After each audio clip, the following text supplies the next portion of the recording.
Hello నమస్తే అండి.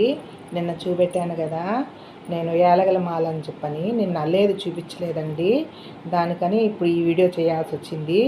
ఈ వీడియో ఎందుకంటే ఇప్పుడు యాలగలన్నీ నిన్నటి నుంచి నేను అల్లుకున్నానండి. అల్లుకొని ఇది చూపెట్టాను కదా, ఇవి అంతకుముందు అల్లి పెట్టాను. నిన్నటి నుంచి అల్లితే యాలగలు అల్లానండి. యాలగలు అల్లేసి ఇట్లా కట్టుకోవాలండి. కట్టుకొని ఒకదాన్నొకటి పేర్చుకుంటా తోసుకుంటా చుట్టుకోవాలండి. చుట్టుకొని ఇట్లా మామూలుగా మనము ఇట్లా చుట్టుకుంటా వస్తే నీట్గా వస్తుందండి. కానీ యాలగలు కొంచెం కాస్ట్ చాలా ఎక్కువగా ఉందండి రేటు. అందుకని యాలగల మాల వేస్తే, కానీ వెంకటేశ్వర స్వామికి యాలగల మాల 27 యాలగలు కలిపి శనివారము పసుపు కుంకుమ దారానికి పూసి పసుపు గంధం పూసి నువ్వు ఈ యాలగలు కూర్చి 27 కూర్చి మాల వేస్తే చాలా మంచిదండి. మనకి ఇంట్లో ఉన్న కష్టాలు కానీ నెగిటివ్ ఎనర్జీ కానీ ఇవన్నీ తొలుగుతాయండి. కానీ ఈ మాసంలో కొంచెం అందరికీ చాలా ప్రాబ్లంగా ఉంది కదా, ఇది కొంచెం బాగలేదు కదా. కానీ ఇట్లా అన్నీ చేస్తే మంచిదండి.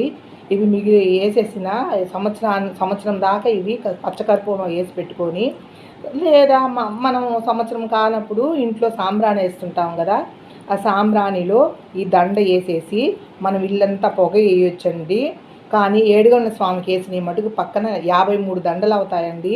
53 దండలు అయిన తర్వాత మనము యజ్ఞంలాగా మామూలుగా ఆవు నెయ్యి వేసి ఒక పచ్చకర్పూరం వేసి పట్టా లవంగాలు ఈ యాలగల దండ ఇవన్నీ వేసి ఇల్లు పొగ వేస్తే సాంబ్రాణిలో చాలా మంచిదండి. ఇదో ఇలా వస్తుంది కదా, ఇలా కట్టుకోవాలండి. నీట్గా కట్టుకుంటే బాగా వస్తుంది. దీని కింద లవంగాలు వేసుకోవాలండి మనం కరెక్ట్గా ఉండడానికి. పైన మనము నచ్చినట్టు డెకరేషన్గా చేసుకోవచ్చు.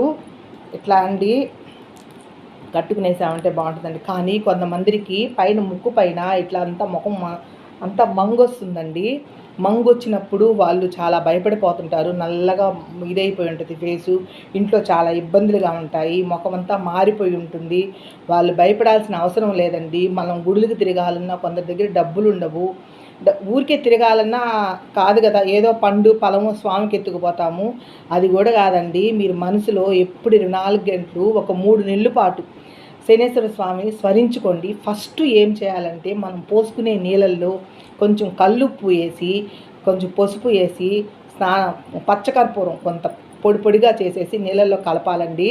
కలిపేసేసి ఫస్ట్ ఆవు పంచతం కొంచెం చెంబులో పోసుకునేసి ఆవు పంచతం నీళ్ళల్లో వేసుకుని తలపైన పోసుకుంటే ఆవు పంచతం పోయిన తర్వాత ఈ ఉప్పు పసుపు పచ్చకర్పూరం నీళ్ళు తల మీద పోసుకోవాలండి.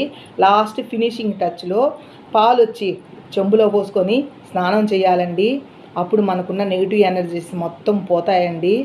కానీ ఇవన్నీ మనం క్రమేణా 1 వారానికి 2 వారాలు కట్ చేసుకుంటే మన ఫేస్లో కళ మారుతుందండి. లక్ష్మీ కళ వస్తుంది.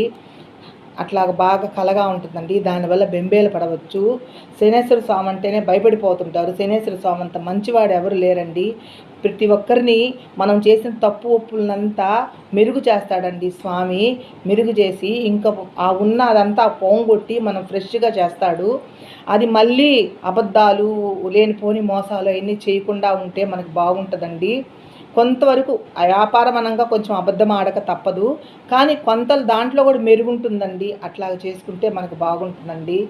ప్లీజ్ అండి సబ్స్క్రైబ్ చేయండి. నాకు ఇంగ్లీష్ పెద్దగా రాదు. బెల్ ఐకాన్ నొక్కండి ప్లీజ్ అండి. సబ్స్క్రైబ్ చేయరా?